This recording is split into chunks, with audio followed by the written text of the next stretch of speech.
Hello, everyone. The future of the United States aid to Ukraine continues to be uncertain because one week we hear one thing and then the next week we hear something different. So last week, Pete Hegseth suspended weapon supplies to Ukraine that have already been approved under the Biden administration, citing the depletion of U.S. stocks, which is not true. This week, Trump is telling us no, they're going to get something, but only the defensive weapons. Which, you know what, at this point, they'll take it. They'll take whatever. Apparently, the reason Trump had a change of heart was because of the deadly drone attacks and missile attacks on Ukrainian cities, including Kyiv. I don't know how this is different of all the other attacks that were delivered on Ukrainian cities, including Kyiv, 6 months ago, a year ago, a year and a half ago. That hasn't changed. So, not sure what's going on here. And Trump said he's disappointed that Putin has not stopped. And you didn't think that was possible? That, you didn't think that your phone call is not going to be enough for Putin to stop? Yeah, sure. So the Pentagon is now saying that at President Trump's direction, the Department of Defense is sending additional defensive weapons to Ukraine to ensure the Ukrainians can defend themselves while we work to secure a lasting peace and ensure the killing stops. And how do you propose to do that? I mean, I'm all for lasting peace and for ensuring that killing stops. I want my family to get our POW home too. Hopefully alive and relatively in one piece. But so far, other than making phone calls, I haven't seen anything specific. Russia had already made it clear they're not stopping until Ukraine surrenders. And they're no longer satisfied with the territories they have occupied so far. They said they want the whole thing. So the killing is not going to stop just because you say it's going to stop. Once again, I want everybody to understand this very clearly. Russia is a bully. The only language they understand is brute force. They will not stop until they're stopped.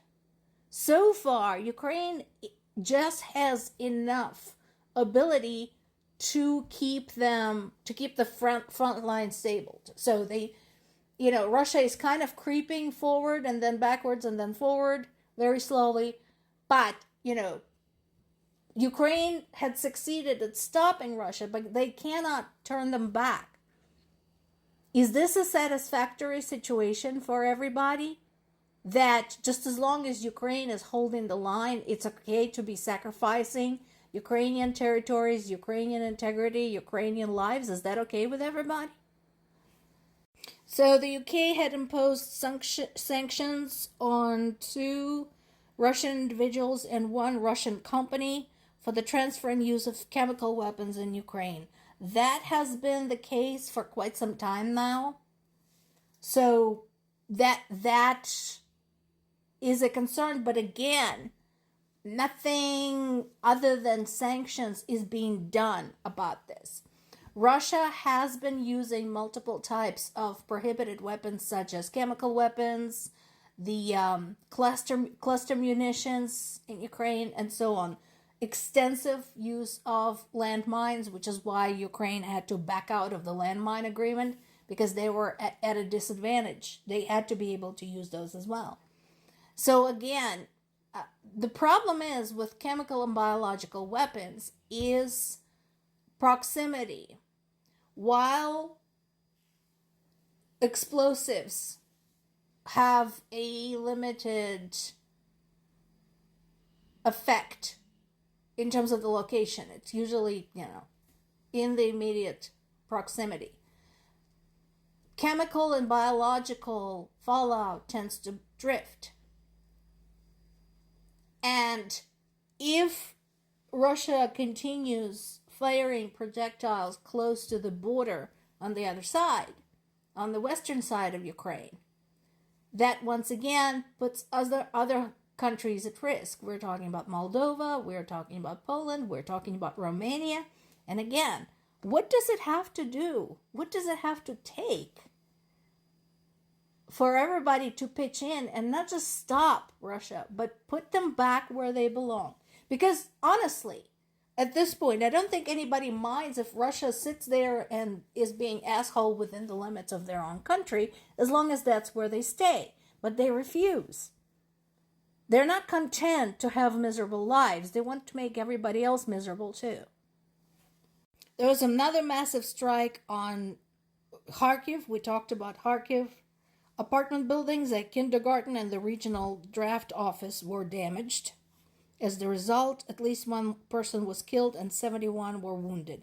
Yeah, I'm sure those kindergartners were ever so dangerous to Russia's national security. There was one more person killed in Odessa.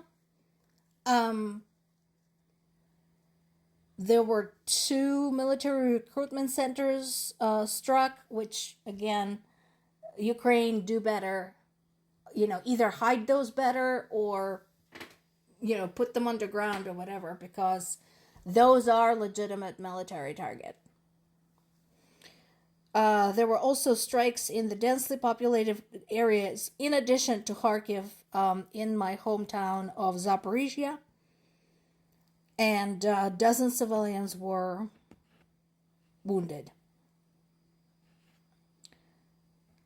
In addition to the physical attacks, Ukrainian national security are now talking about information campaigns about draft office locations.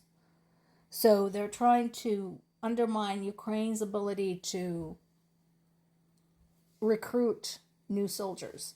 Somebody yesterday asked, where's Ukraine getting all the troops? From Ukraine. And they don't have that many because, first of all, Ukraine is a lot more concerned about the safety and security of their soldiers. But second, we don't have a rotation there. We have people fighting right now at the front lines who were fighting at the front lines 3 years ago with maybe a handful of breaks. Each one maybe like a week long. I know that the two that we have, the 2 family members that we have at the front, that's how they operate. They fight for months, they pop over for like a week to see their kids, and then they go back. Ukraine continues its series of precision strikes against Russia's military complex, like the storehouses where drones and other explosives are contained, or areas where such things are assembled and or manufactured. In addition, there's been a strike on the Ilsky oil refinery, which caused fire and disrupted production, always a good thing.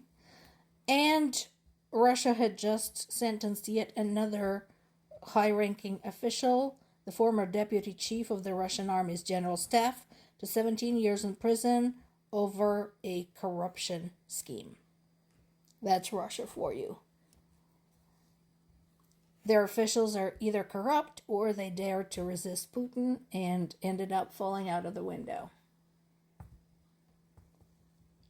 Is that the country, again, you want dictating global policy? More to come.